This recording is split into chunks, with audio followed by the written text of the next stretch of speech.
Because if it was live action, I wouldn't. We are live. But I can't fit in that spandex suit anymore. Oh, come on, man. Well, I can, but it's not a pretty picture. There you go. So you might. We are live on the ICCC podcast stage. You're fine. We scared him. live. We scared him. We scared him. We scared him. And you got a camera in front of you Nobody too. told me it was live. You remember the movie My Favorite Year? No. Where Peter O'Toole is playing this British actor who's he's supposed to be Errol Flynn. Ah, okay, I know that. And he's on the King Kaiser show, which is supposed to be the Sid Caesar show because Flynn actually was on that once. And he for an entire week they're rehearsing and everything, and then finally at the last minute, somebody says, "Okay, we're on the air live in 2." He says, "Live? You mean there are going to be people watching as I'm saying it? It's coming out of the television." The guy says, "You can do it. You're an actor." He says, "I'm not an actor. I'm a movie star." Everyone live with us, we have Larry. Excuse me. We have Larry Kenney live with us, the voice of Liono from Thundercats, and Silverhawks, Bluegrass, which I want them to make a movie of that too. I'm not going to lie to you. Well, thank you, kid. I love Silverhawks. So let's talk some Liono. Okay. How you doing?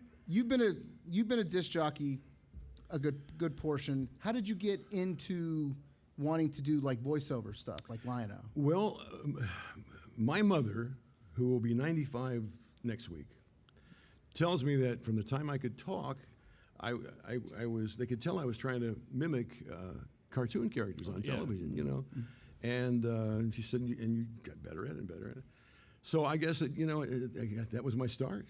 When I was a kid, I would copy as close as I could Mel Blanc, and Dawes Butler and people like that. And so I kept doing that. And then once I got into school, I found that if you can make girls laugh, they love that. That's how I got my wife. Am I right in the back? So I said, okay, I'm going to be really funny. But I became a disc jockey when I was 15, back in my hometown in Illinois.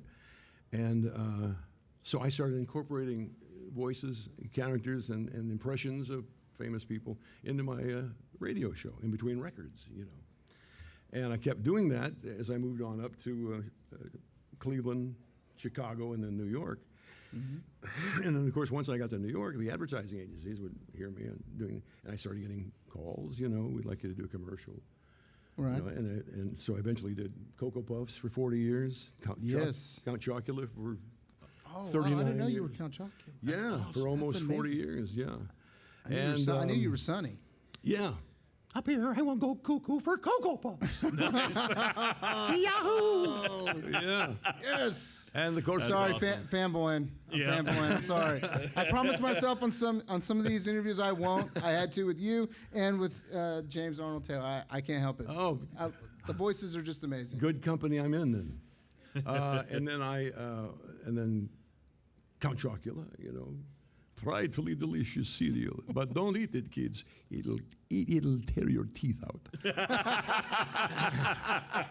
So that's how I So Liono was just another audition that just fell on you. They're like, hey, we're going to do this show called Thundercats. Yeah. One day my agent called and said, that's how this business works, is I got to get one of those. Need me an agent. There you go. And one day my agent called and said, okay, Monday at 2:00 you'll go to this place, and they're going to be doing a new animated series, which was a shock because up until that point they had all been done in Los Angeles, all the cartoons, Disney and Warner Brothers and all that. And so you go to the audition, just like I would if it was for Count Chocula commercial. You go audition, and if you get the job, you find out within a couple of days. If you don't, you just never hear from them again. So fortunately, I heard from them again. And we thank them for that. Yes. So do I. So does his wallet. It's been a financial pleasure. That's awesome. We've had a pleasure of having used Liono. I know Absolutely. that they're making a new Thundercats movie. It's either movie or show. I think it's going to be a movie. Movie. Yeah. And I am the same thought process of I need you to be Liono, just like I needed Peter Cullen to be Optimus Prime. Yeah. I put you in the same category as I need that. You recast that, and I'm not going to watch the movie. Because you guys have that distinct voice of when I hear thunder, I know exactly who it is. Yeah. Same thing with Autobots roll out. I There know you go. exactly Yeah. who it is. And Yeah. if you take that magic away, it takes it away from the character, in my opinion. That's just my opinion. Yeah. But I'm campaigning for you. Well, I Yes. appreciate that. Absolutely. I appreciate that. Hard, Thank you very much. But,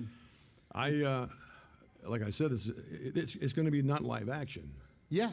It's going to be CGI animations. So which maybe I have a shot. I don't know. Ain't If no it were ma- live action, I wouldn't be able to do it because. You could fit Gotta- the spandex. gotta Come fit on. those And have spandex. the hair. Yeah, I could do it, but it wouldn't Hey, be. if they can make Michael Douglas look young, they can make you Just look saying, young, yeah. okay? Don't tell me the technology ain't there. We can make this happen. All right. Maybe I'll make you my agent. There we go. So sign here. Sign right here, and right. I'll take Okay. 10%. 0%. Yeah. Yeah, but just remember, if I don't get it, 10% of nothing Is nothing. Is nothing. Still more than I got So now. I can pay you right now if you want.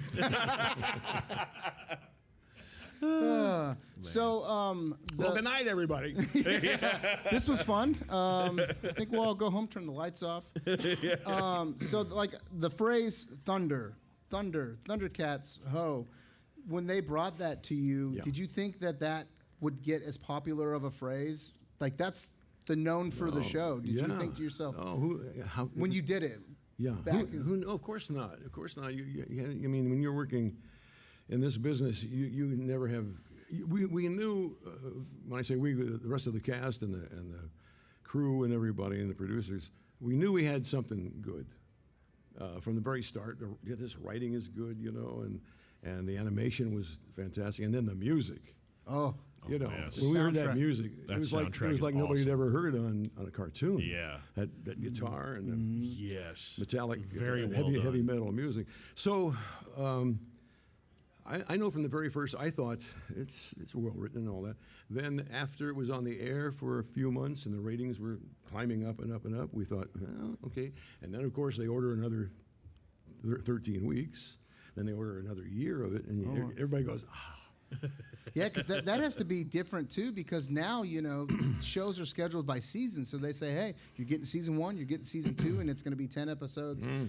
I guess back then they just were like, all right, you got 3 months up. Now we're going to make it a year, and you're just assuming I'm making an episode every week or every Well, month or. Yeah, you would think that, but no, because what we did was work 2 days a month on it.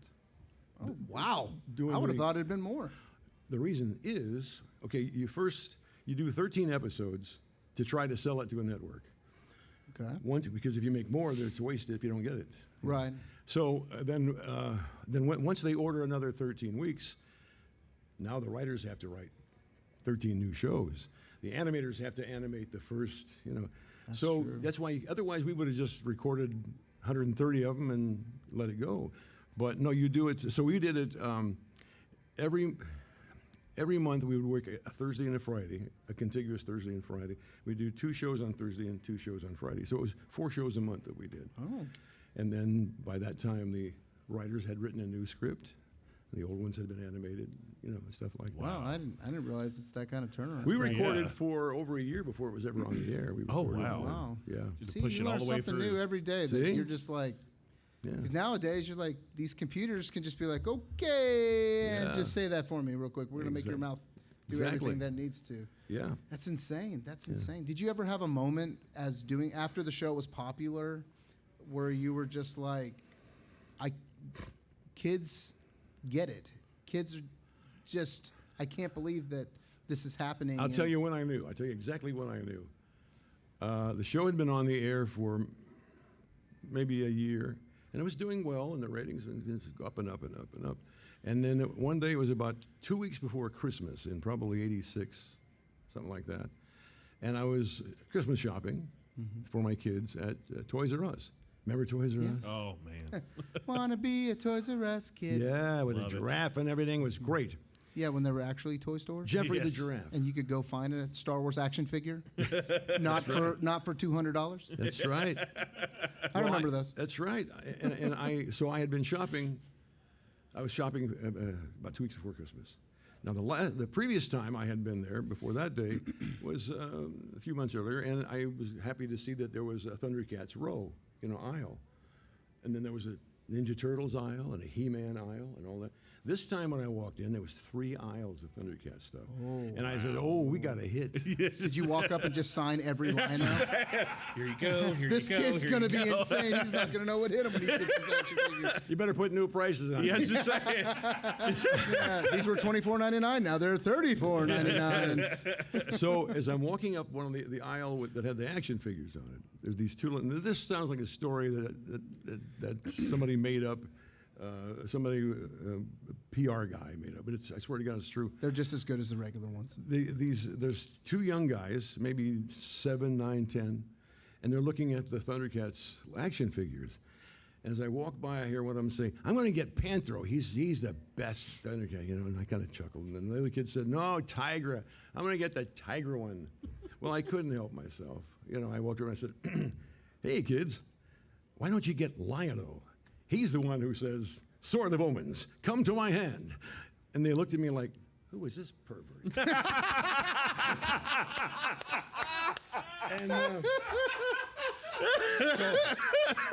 I see their mothers running down the aisle. And so I start walking away. And as I'm walking away, I hear one say to the other one, "He didn't even sound like Lion." I thought, you little fart. Oh, man. If you only knew, they'd be cleaning up this aisle. They only knew. But that's, my God. that's when I knew the kids liked it, Wow. If they only knew, they. Oh, Yeah. oh, that's great. That's amazing. That's He didn't amazing. sound like Lionel. He didn't- How do you like me now, kid? Speaking of other ones, Silverhawks, which in my opinion, I thought was just as popular as Thundercats. I know it didn't do as well with the whole the wings, and it was more in space, and everyone's like, "Oh, it's just trying to copy Star Wars." But I mean, So you loved it? Is that what you're telling me? I love Silverhawks. Yeah. Give me Silverhawks. Give me Mask. Give me Thundercats. That's my Saturday. Yeah. Yes. Playing bluegrass on it. Yeah. How did you ever feel playing that character and playing Liono that people would kind of think, "Oh wow, he's doing a Southern here, but he's doing the man here," like the hero. I never really thought about that. No. As a matter of fact, even today, there are people come and say, "I didn't know you were you were bluegrass and Liono." So, and as a matter of fact, I've noticed that over the years now, Silverhawks is more and more popular now.